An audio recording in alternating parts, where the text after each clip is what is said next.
Hi, I'm Ritu Lalit, healer and astrologer, and this is my 2025 forecast. Remember 2020? Wasn't it nuts? Well, 2025 is a year that will go down in history books. Before I begin my forecast, let me just put this out there. When we talk about predictions, time does not work in linear fashion. The past, present, and future are all here and now. So my timings may be a bit off. You can Google Baba Vanga. She had a lot to say about 2025. But the major thing is that she said when Syria falls, the world burns. Already we are seeing a whole lot of aggressive warlike things happening all over the planet. 2025 is all about endings. It's about clutter clearing, clearing, completion. It's also the Chinese year of the snake. Do you know what snakes do? They shed their skin and renew themselves. So it's the year of regeneration. The outer planets move slowly, and the energy they bring with their transits are deep rooted and long lasting. 4 planets switch sign. Planets shifting. There's an elemental shift from water and earth elements to fire and air. Water and earth are slow moving and heavy. Fire and air will bring really fast changes. So we have to discard everything heavy and travel light. These three will be in the news for the wrong reasons in 2025. As for Elon Musk, he's going to go from strength to strength. I think he even may take up a political or government office. And this dude, I think he should flee the country. He's going to be in a scandal just like P. Diddy was. It's a good year for Business India, which will see a slow and steady growth in trade and economy.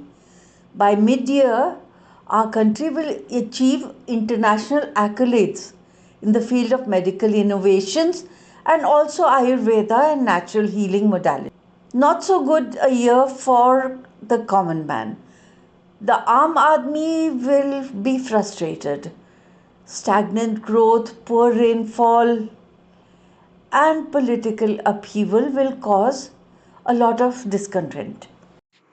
Some significant transit. Mars goes retrograde in Cancer on January 6th. Now, Cancer is an emotional sign. It rules our homes, our domestic affairs, relationships with families. Mars retrograde in this sign makes us moody, irritable, and we don't have any healthy outlet for our temper in these days. So we have to reassess the way we communicate with our family during this time. January 12th to July 26th, the lunar nodes Rahu and Ketu shift into the Pisces Virgo axis. It's a new karmic cycle. This is a cycle that deals with health and healing, healthcare, holistic wellness, alternative and natural healing modalities with spiritual alignment.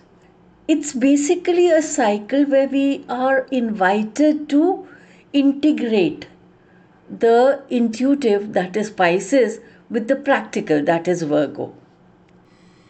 February 7th, Rahu conjunct Neptune. This opens another portal to the mystical. We'll experience powerful synchronicities, heightened intuition, opportunities for spiritual growth, strange encounters, maybe even bizarre events. All this is challenging the perception of reality. On the street, social dissatisfaction and unrest will intensify. End of February brings storms all over the planet. We can anticipate floods in coastal areas of Tamil Nadu and Odisha. Then March to April, Venus goes on a retrograde journey. Being retrograde points to inner work. This period of 40 days and 40 nights can be very transformative in areas of personal value and self-worth. Mid-March, we get the first set of eclipses of 2025. The lunar eclipse is on 13th and 14th. Lunar eclipses are all about inner work. So let go of your perfectionist tendencies, outdated routines, the old way of doing things. shift into a new way of doing the work, using Virgo's practicality and the inspiration that Pisces brings into this year. You can also turn fantasies into reality. Why not? Saturn's influence is there also. End of March brings the first solar eclipse. Solar eclipses are all about new projects, new initiatives. But with Mars in Cancer and Mercury retrograde, take your time and be careful about the project you take on.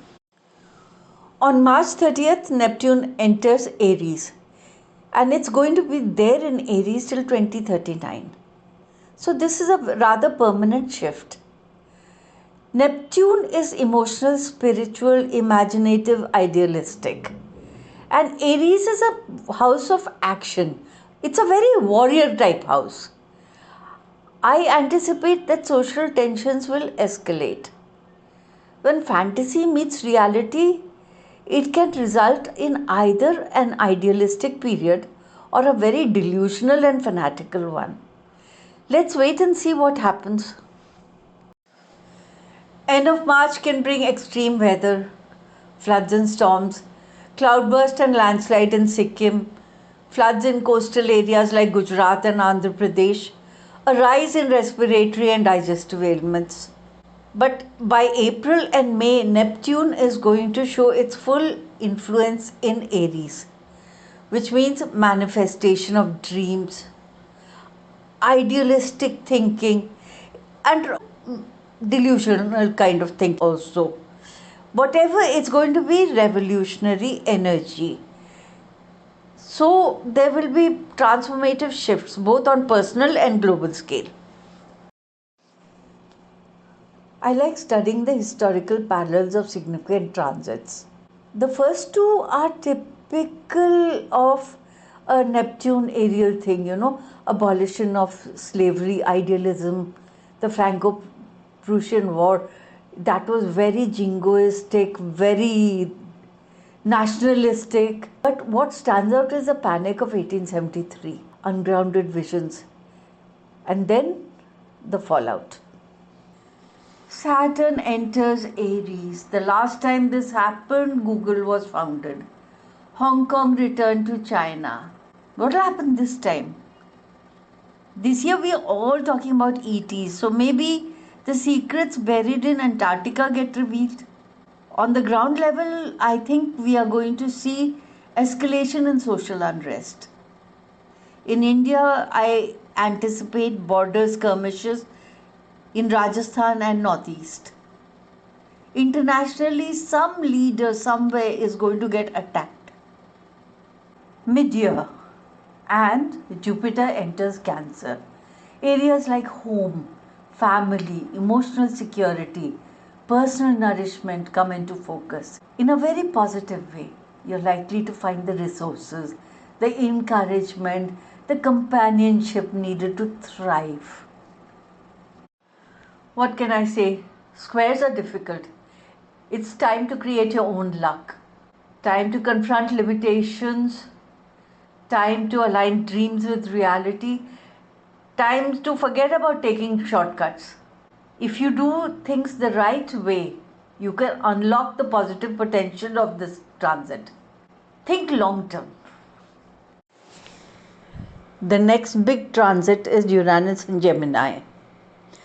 The last time this happened was 1941 to 1949. TV was invented. We discovered the power of radio and the WW2 propaganda.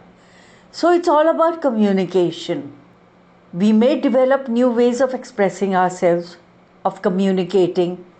Old relationships can lead to breakups if we don't evolve. There is opportunity for growth, but it's also a time when we'll be forced to step out of our comfort zone. The last significant planetary movement of 2025 are the September eclipses. They're on the Pisces Virgo axis. They're all about the karmic evolution. They invite us to release our fears, to get rid of our baggage, and to travel light. Actually, this whole year is about moving from the heavy energies of water and earth to the lighter energies of air and fire. In 2025, the planet sees more bad weather. We can expect floods, tsunamis, storms, fires, and earthquakes. The more countries join the ongoing war. Existing systems collapse, and there is a new virus. I advise everyone to keep some cash at hand and a good supply of rice, dal, and some dry fruits just in case. Human beings are resilient. In 2025, I think we avoid going into a world war. We also avoid a pandemic. Many of us started on our internal journey of growth in 2020. Those who did the work will manifest great success and happiness in 2025. This is Ritu Lalit, astrologer and healer. You can contact me on my socials for personal consultations. I am planning to do a lot of videos in 2025 on astrology and spirituality. So please like and subscribe.